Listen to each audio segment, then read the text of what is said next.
ta l'Akoya, ta ni wọ́n ń kọ̀yà fún? Ìpàdé nínú sinimá tó ṣẹ̀ṣẹ̀ jáde lórí Yorubaplus tí wọ́n pe àkọlé rẹ̀ ní Akoya Activist. Ta wá ni Akoya yìí? Ta ni wọ́n ń kọ̀yà fún? Ẹ̀yin àfi tí ẹ bá wò ó lẹ máa mẹni tó ń jẹ́ bẹ́ẹ̀. Ẹ ǹlẹ́ o ẹ̀yin èèyàn wa, ẹ káàbọ̀ sórí ìkànnì yìí Lẹ́yìn Ìtàgé, níbi tá a ti máa ń ṣe àtúpalẹ̀ àwọn sinimá Yorùbá fún yín, èyí tó ṣẹ̀ṣẹ̀ jáde tá a ti wò tipẹ́ tàbí èyí tó ń bọ̀ lọ́nà. Ibí yìí la ti máa ń sọ nípa wọn. Ẹ̀yin ṣe kíni, ẹ farabalẹ̀ kẹ́ ẹ jókòó dáadáa o. Bẹ́ẹ̀ bá ti ń wo ìkànnì yìí, ẹ máa gbádùn ara yín. Dẹ́ni bá jẹ́ ìgbà àkọ́kọ́ tẹ́yin kọ́kọ́ láǹfààní láti ṣe alábàápàdé ìkànnì yìí, ẹ má kú òǹbẹ o, ẹ má lọ bì kankan. Lẹ́yìn Ìtàgé lẹ wà, ẹ̀yin kàn ṣe kíni, ẹ hit subscribe button yẹn kẹ́ ẹ bá wa dá sí i. Ó máa dùn, ó máa lágbára, ẹ̀yin náà máa fẹ́ràn ẹ̀ dáadáa. Kí ni ìta mú wá lónìí? Akoya látòrí Yorubaplus, sinimá tó dùn tó nítumọ̀, ó ṣẹ̀ṣẹ̀ jáde ni. Sinimá eléyìí ó ń sọ nípa òṣèlú, ipò, agbára, crime àti àwọn agbára tó wà ńbẹ̀ ní nǹkan tí Akoya ń sọ. Ẹ jẹ́ kí n sáré sọ summary ẹ̀ fún wa. At the heart of the movie is Honorable Philip Saheed Balogun, a popular politician with his eyes firmly set on the governor's seat.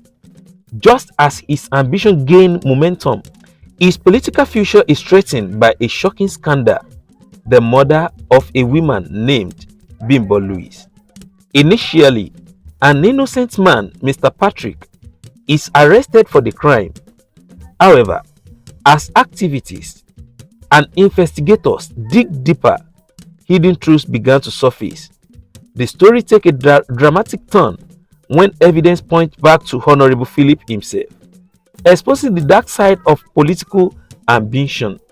Ẹ̀yin náà lọ wo sinimá yìí lónìí, ó ti ń show. Ẹ̀yin náà lọ wò lórí Yorubaplus. Akoya Activist, ó ti ń show. Àwọn òṣèré wo lẹ máa bá pàdé ńbẹ̀? Àwọn òṣèré tó làmìlaka ni tí ò dẹ̀ ṣe fọwọ́rọ́ sẹ́yìn. Saheed Balogun, Wale Walata, Feranmi Oyalowo, Toyin Afolayan. Wọ́n pọ̀ o, wọ́n ṣiṣẹ́ nínú sinimá yìí tó ní agbára. Ẹ̀yin náà lọ wò lónìí, ẹ rí nǹkan tí mò ń sọ. Bẹ́yìn ò báyìí tí wò tẹ́lẹ̀, òun mo ti sọ fún yín ní ìsìn. Ẹ lọ kẹ́ ẹ lọ wò. Bẹ́yìn bá ti wò, ẹ drop comment yín sí under comment section bí báyìí. Kẹ́ ẹ jẹ́ kí n mọ̀ bóyá ẹ lè rate sinimá yìí ní 10/10. Kí ni review tí nípa sinimá yìí? Ẹ̀yin tẹ́ ẹ tí wò, ẹ lọ sórí Yorubaplus báyìí. Ẹ̀yin ẹ lọ wò, tẹ́ ẹ bá ti wò, ẹ padà sí Lẹ́yìn Ìtàgé kẹ́ ẹ wá fi comment yín sílẹ̀. Ṣẹ́yìn retí apá kejì àbẹ́ retí? Ó dá Akoya Activist part 2. Bẹ́ẹ̀ bá ń retí ẹ̀, ẹ̀yin máa kọ sí comment section pé we are waiting for part 2. Bí mo ìsọ ń bẹ̀rẹ̀ pẹ̀pẹ̀, tí èní bá jẹ́ ìgbà àkọ́kọ́ tẹ́yin kan ṣalábàápàdé ìkànnì yìí, ẹ má gbàgbé láti tẹ subscribe button yẹn. Ẹ subscribe sórí ìkànnì yìí, a tún máa mú àwọn sinimá mi tó dùn tó lárinrin wá fún yín. Ẹ ṣé gan, God bless you.